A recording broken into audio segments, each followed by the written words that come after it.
Hi అండి. అందరికీ కార్తీక పౌర్ణమి శుభాకాంక్షలు. మీలో ఎంతమంది కార్తీక పౌర్ణమి నాడు నదికెళ్ళి అడ్డదవల్లో దీపాలొదిలారో నాకు కామెంట్‌లో చెప్పండి. నేనైతే వెళ్ళలేదండి.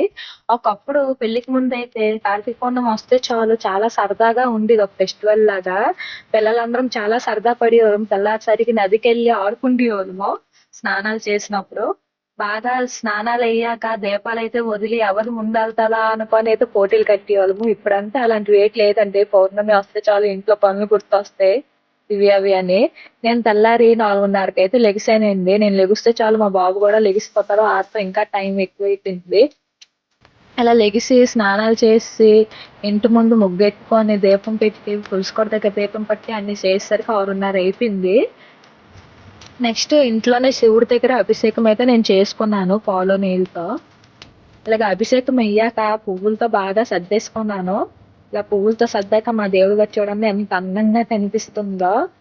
తర్వాత నారికేల దీపం అయితే నేను వెలిగించుకున్నాను. మీలో ఎంతమందికి ఈ దీపం తెలుసో నాకు కామెంట్ లో చెప్పండి. నేనైతే మొన్నే నాకు తెలిసింది. ఇలాగ వెలిగించుకుంటే మంచిది అన్నారని నేను వెలిగించుకున్నాను.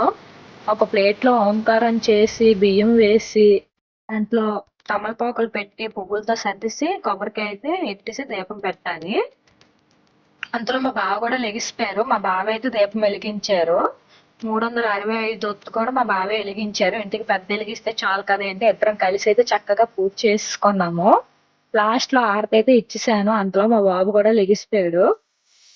అమ్మ అమ్మ అని ఏడుస్తూనే ఉన్నాడు. ఆడు లెగ్గానే నేనే కనిపించాలి. Thank you for watching. Bye bye.